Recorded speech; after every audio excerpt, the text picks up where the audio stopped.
हाल ही में जब पुणे में एक ड्रंकन ड्राइविंग का केस सामने आया, तब जुवेनाइल जस्टिस बोर्ड ने आरोपी को रिहा कर दिया।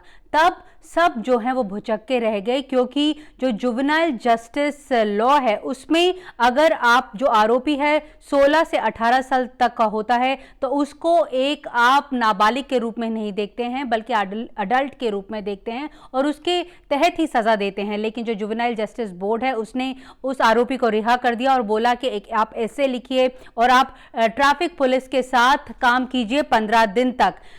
तो ये सब इस बात पर चर्चा करने लगे कि जो ड्रंकन ड्राइविंग की जो कन्विक्शन रेट है वो क्यों कम है।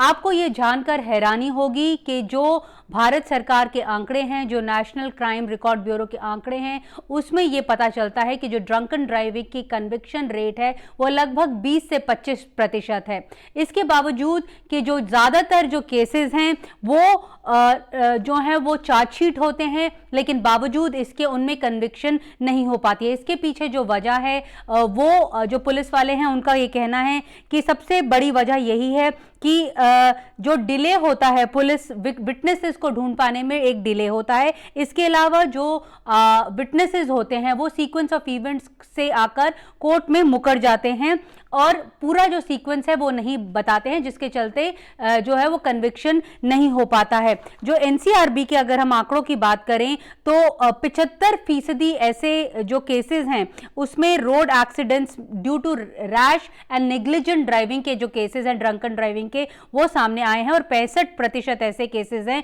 जिसमें हिट एंड रन केसेस हैं जो चार्जशीट हुए हैं। ये जो है ये एनसीआरबी के आंकड़े हैं, ये बताते हैं। लेकिन इनमें से 90% जो केसेस हैं वो अभी भी पेंडिंग है, कोर्ट में पेंडिंग है, क्योंकि जो मामला है वो आगे नहीं बढ़ पाता, जिसके चलते जो कन्विक्शन है वो नहीं हो पाता।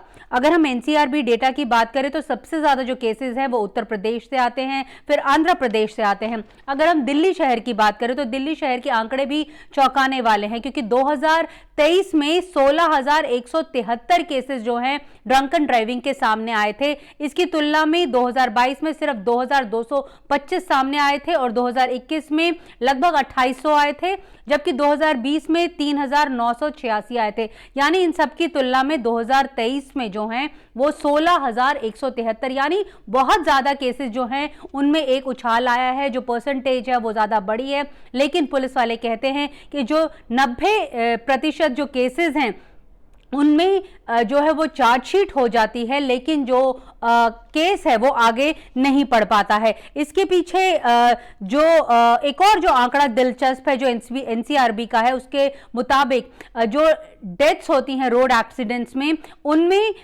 42% में जो विक्टिम है वो मर जाता है ड्रंकन ड्राइविंग के केसेस में, और 30% जो केसेस होते हैं जो एक्सीडेंट्स होते हैं उनमें ओवर स्पीडिंग के केसेस जो हैं वो सामने आए हैं। 33% में रेकलेस स्पीडिंग के केसेस सामने आए हैं और 36% में वेदर कंडीशंस के कारण जो विक्टिम है वो मारा जाता है। यानी इसमें भी जो ड्रंकन ड्राइविंग है वो सबसे ऊपर है, लेकिन 90% जो केसेस हैं वो कोर्ट में पेंडिंग है, जिसके चलते जो कन्विक्शन रेट है वो बहुत कम है। इसके ऊपर जब प्रोसिक्यूशन विंग से या फिर पुलिस वालों से बात करें तो उनका यही कहना है कि जो गवर्नमेंट ऑफ इंडिया है वो जुडिशियल इंफ्रास्ट्रक्चर में जितना जोर देना चाहिए उतना जोर नहीं दे पा रही है। इनफैक्ट 2023 दिसंबर में पार्लियामेंट में जो खुद केंद्र सरकार ने आंकड़े दिए थे उसके मुताबिक 1 मिलियन पीपल के ऊपर सिर्फ 21 जुडिशियल ऑफिशियल्स हैं, जबकि लॉ कमीशन की जो रिकमेंडेशन है उसके मुताबिक 50 लोग होने चाहिए 1 मिलियन के ऊपर। यही नहीं,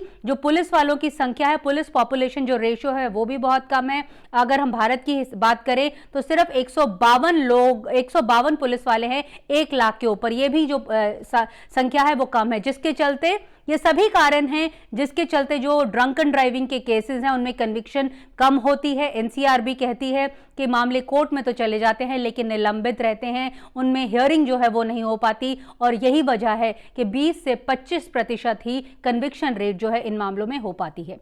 नई दिल्ली से नीता शर्मा, एनडीटीवी इंडिया के लिए।